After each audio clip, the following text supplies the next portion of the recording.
आसतु अति सहज प्रणाली रे पोड़पिठा प्रस्तुत करवा। गोटे ग्लास चाउल को मु पूर्वर बतुरेकी बाटिकी रखिदे, गोटे ग्लास गुड़ को पानी रे फुटेकी रखिदे। एबे प्रेशर कुकर रे घी पकाइबा और सेथिरे काजू और नड़िया को टिके भाजी दबा।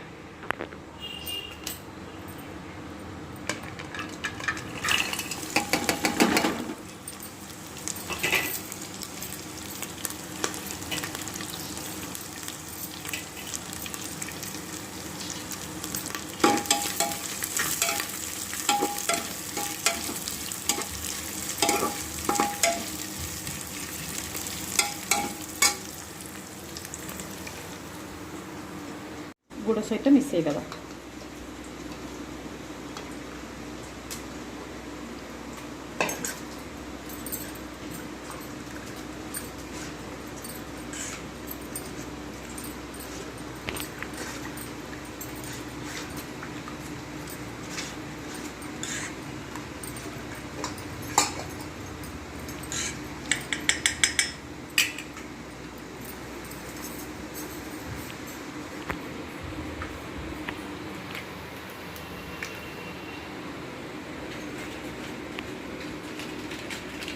अध चामच खाइबा सोडा दबा।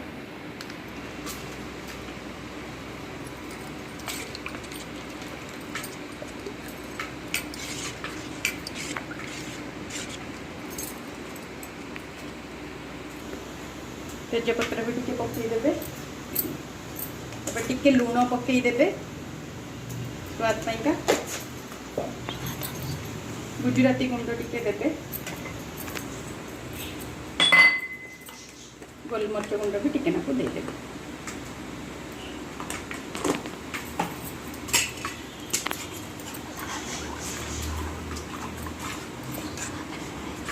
भल भाव रे गोळेई दे।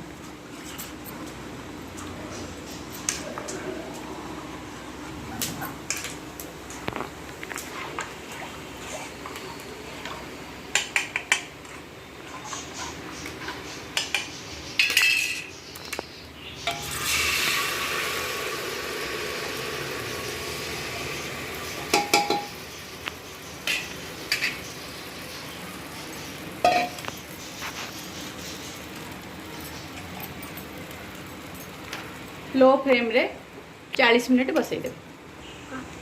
एबे लो मीडियम फ्लेम रे 5 मिनट बसईबे। तापर पूरा सिम करदेबे। सीटीटा काढ़ीदेबे। 40 मिनट बसईदेबे। आपन चाहिए आगो चेक करेंगे मझिरे। जदि न हो तो बेसी थर खोलिबेनी, पिठा खराब हो जिवो। प्रस्तुत हो सारा पर देखिए।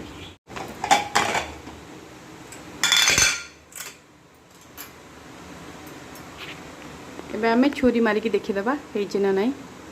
देखंतु किछि लागुनी, पिठाटी प्रस्तुत हो जाइछि।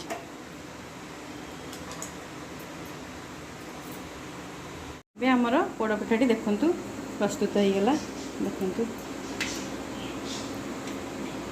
बढ़िया होइछि, पूरा सॉफ्ट भी होइछि। देखंतु मिठी।